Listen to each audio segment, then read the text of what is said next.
What's good, good people, and welcome to the Silly, Nerdy, Sometimes Wordy podcast. And I'm your host, BK, and this is episode 26, spoiler review of the film Extraction 2 from Netflix. All right, and in this week's episode, I'm going to be doing, as mentioned, a spoiler review of Extraction 2 from Netflix. What's up, everybody? I hope you all are doing well. I hope it's been good for everyone. Now, I'm not going to have any nerdy notes, but I will mention something about the SAG strike with the actors. They did resume talks back on October 9th. Then they took a break and stepped away. They did not make any type of progress. And now they will resume talks. They have resumed talks as of today, as I'm recording on Tuesday, October 24th. AMPTP and SAG-AFTRA have resumed talks. So I hope they will continue to hopefully make some progress so that they can try to salvage the 2023-2024 TV season as well as the films in 2024.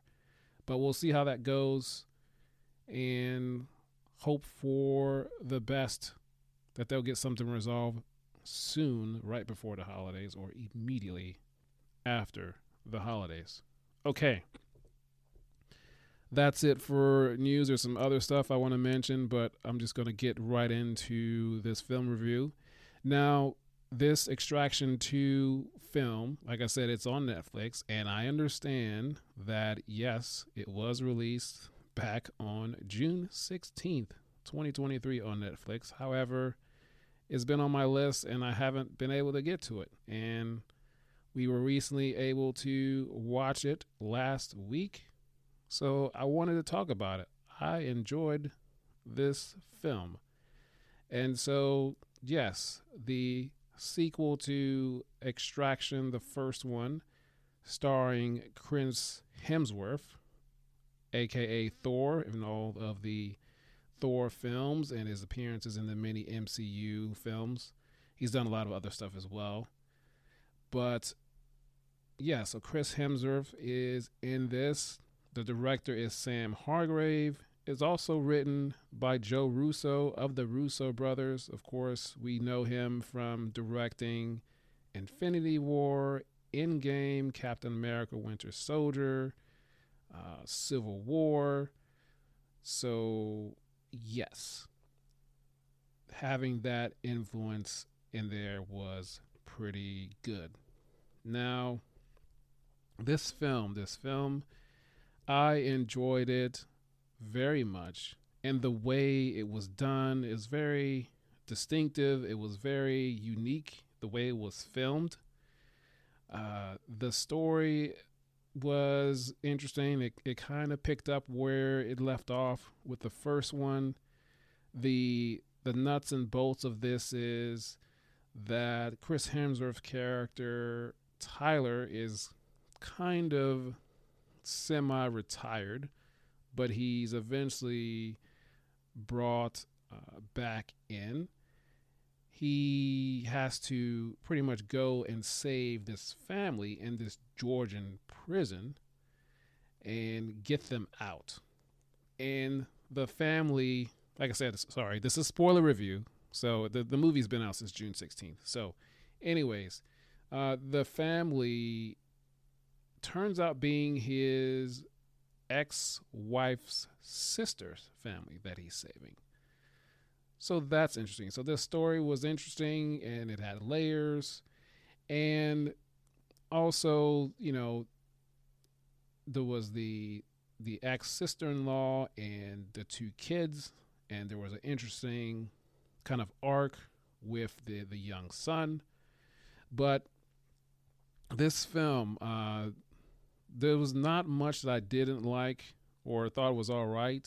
I think maybe the only thing, the music the score, I thought it was okay. I don't think it was terrible, but I think it was fine. I think it was fine, the music.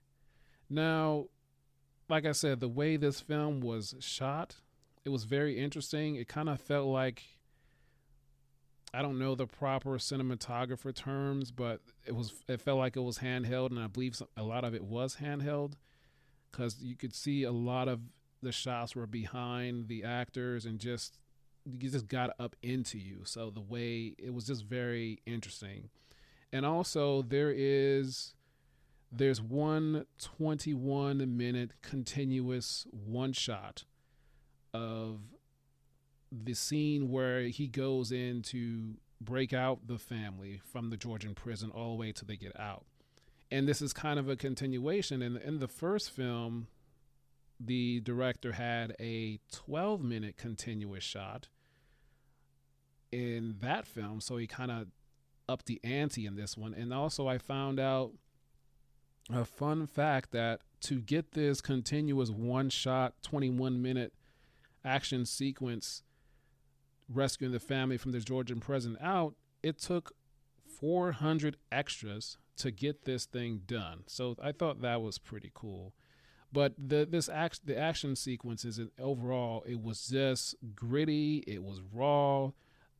It was well choreographed, well executed. It just was kind of in your face. It was very different, very unique. It felt good. It felt right. It was good. I thoroughly enjoyed the way they did the action sequences. So props to the prop department, to the VFX, to the prop master, the pyrotechnic team, the stunt team, everybody, the stunt doubles, men and women. I thoroughly enjoyed all of the action sequences, the hand-to-hand combat, the stuff with the weapons, just everything. And then also, I thought in the story where he was kind of retired, and ultimately when he decided to go and rescue this family, normally that type of story in terms of going to in a prison or going somewhere to rescue someone, it takes time in the film, like, planning it out to go and do it. But this film, they didn't waste any time. Like, we got to go rescue the family. Okay, he's got to kind of do a quick little rehab. There was a quick little interesting kind of raw montage. It was quick, and he's got right into it. They wasted no time in doing that. So that was an interesting choice. I almost wish that this was in theaters, but it's okay. I still enjoy this very, very much. And the pacing of this film I thought was pretty great as well from start to finish.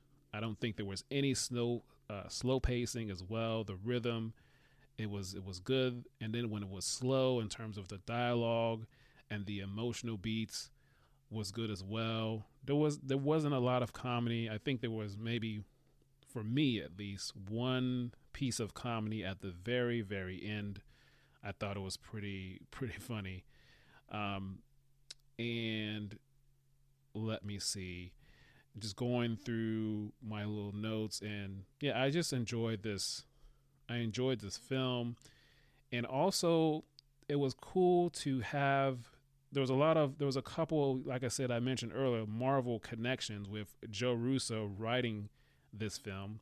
Obviously Chris Hemsworth being in this film playing Thor. And then you had Idris Elba.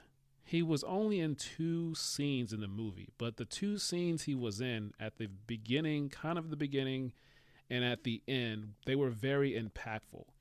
And it was also just good to see the two of them working together, obviously in different roles. This isn't the Marvel movies that they're in, but the two of them on screen together, to see them working together, I thought was pretty cool. And the second and final scene that Idris was in, the way this film ended, it did set up for them a way, if they decide to do so, to do a third Extraction film, which why wouldn't they? I think they probably are going to do it, but it's set up pretty well. And yeah, I just had so much fun with this film, as well as my wife. She enjoyed it as well. The Yeah, everything was I really enjoyed the film. And then the other thing I'll mention is the arc with one of the actors that played, which would be his nephew or ex-nephew-in-law nephew. His storyline was interesting, where he was kind of wanting to, always asking about his father. His father treated him like, crap, because they were in this prison all this time and they were rescuing him. And then he told the crew their location, and he came and found them. And he got worried about his mother. Then he changed it. Then he almost had like a redemption arc at the end, almost like a Darth Vader esque, some elements of that, kind of the back and forth kind of thing. So that was a interesting arc with the kid in this film, because you kind of knew what was going to happen, and he just messes things up, but that's all part of the story. And yeah, I recommend that you check out Extraction 2. Definitely see the first one if you haven't seen the first one. But even if you don't see the first one, I think it's still great on its own without seeing the first one. The first one will give you some context, but definitely see this film if you get a chance. It's on Netflix.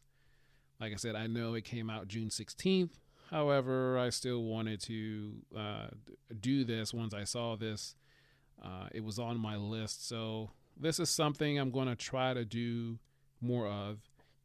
In addition to just reviewing films that I see in the theater, I'm also going to do some reviews of films that I watch on Netflix or any other streaming service. And I'm also thinking about doing some kind of retro reviews, where films that I've seen multiple times over, because I have a lot of Blu-ray/DVDs. Obviously, most of them are on digital now, but I want to go back and watch some older films and kind of do a review and see how my thoughts come out of it now that I'm doing this kind of thing.